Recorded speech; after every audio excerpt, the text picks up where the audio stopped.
Hello, welcome to today's video for Saturday, the 15th day of June 2013. No videos were done this week, and nothing has really been going on.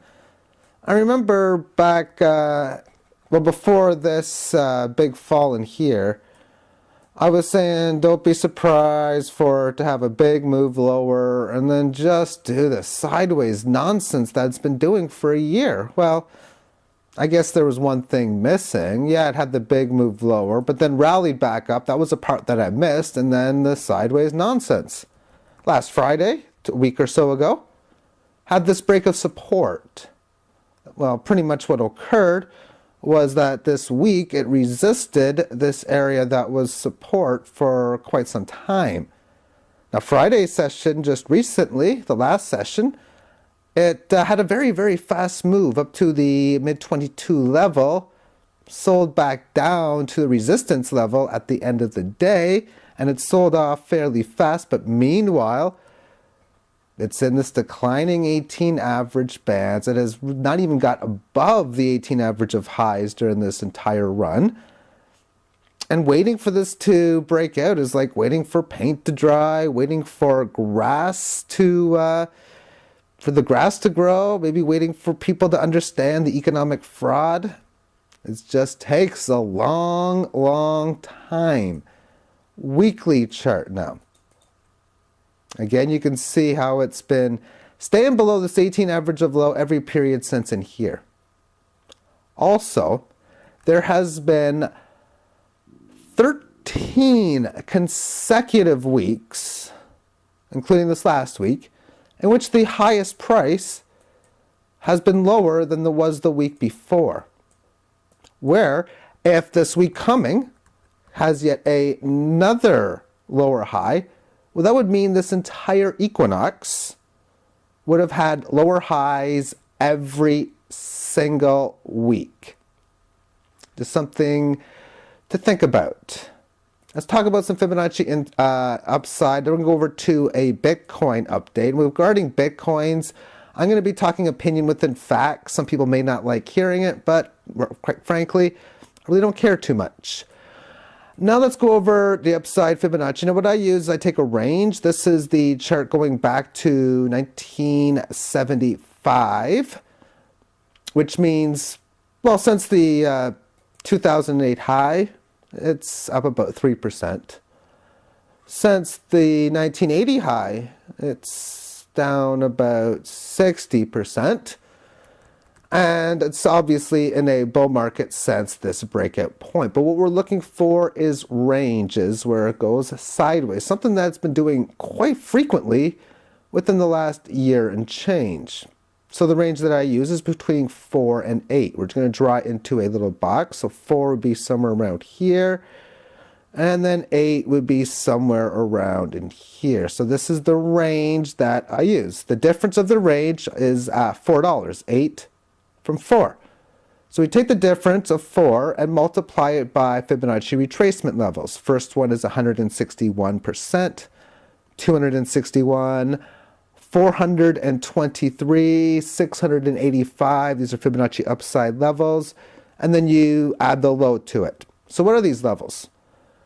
The first one is 1047, somewhere around here. When you do not find resistance or support at an area that you're supposed to, oftentimes you're going to have a fast move to the next level. That's 1447.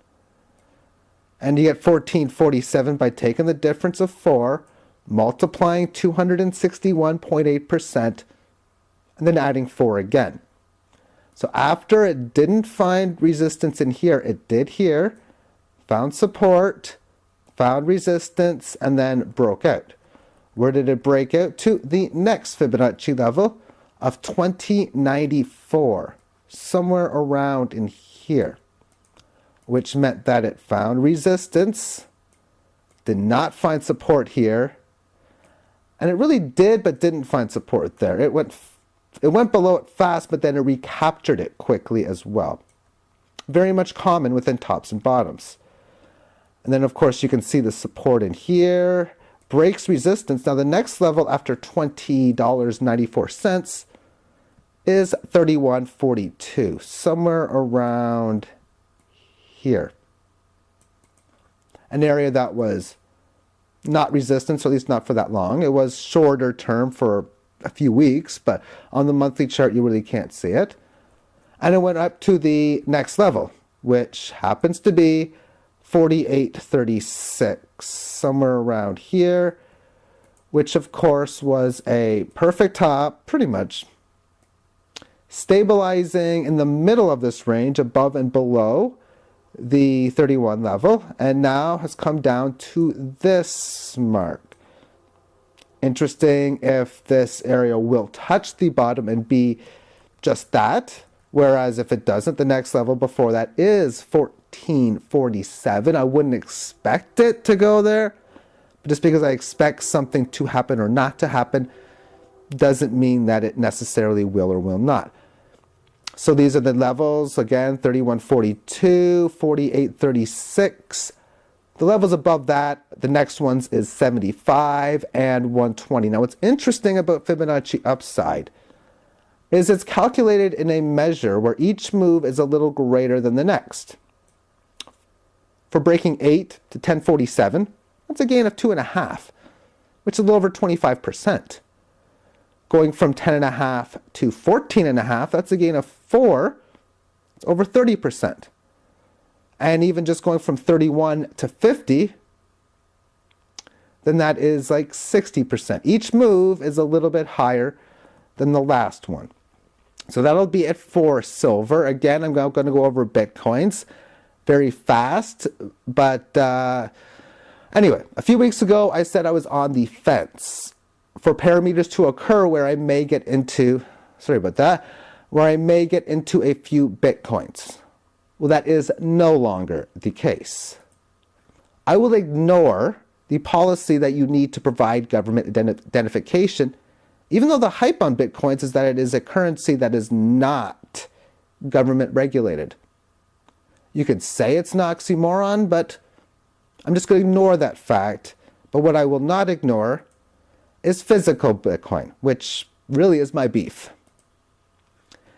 Physical Bitcoin by Cassius. I don't even care if I pronounced that correct, but that's not important. What is important is they have physical coins. One Bitcoin physically contains 1/4 of an ounce of pure brass. 1/4 of an ounce of brass. Bitcoins are about $100 right now. To me, this is a mockery of money, and then some. Not only that, but to buy a roll of 50, you have to pay about 63 Bitcoins. That's about a 25% premium on top of that. 25 Bitcoins, well, that contains 1 ounce of plated gold, which costs a smaller premium of about almost 5%. Now, what would be a game changer is if they said, okay, what we're going to do is make 1 Bitcoin a pure ounce 999 fine silver. That'd be interesting how that would play out if they did that. And then whatever they felt the ratio of gold to silver would be, in this case, we'll assume they felt it was 25-1, then make a 25 Bitcoin, which would be 1 ounce of pure gold. Now, that would be a game changer, but that's not the case. I personally, not literally, but almost literally was sickened when I seen that these were the physical Bitcoins, because again, I consider this a major mockery of that of money. And this, of course, is my opinion based on fact. Thank you for tuning in and have yourself a great weekend and week.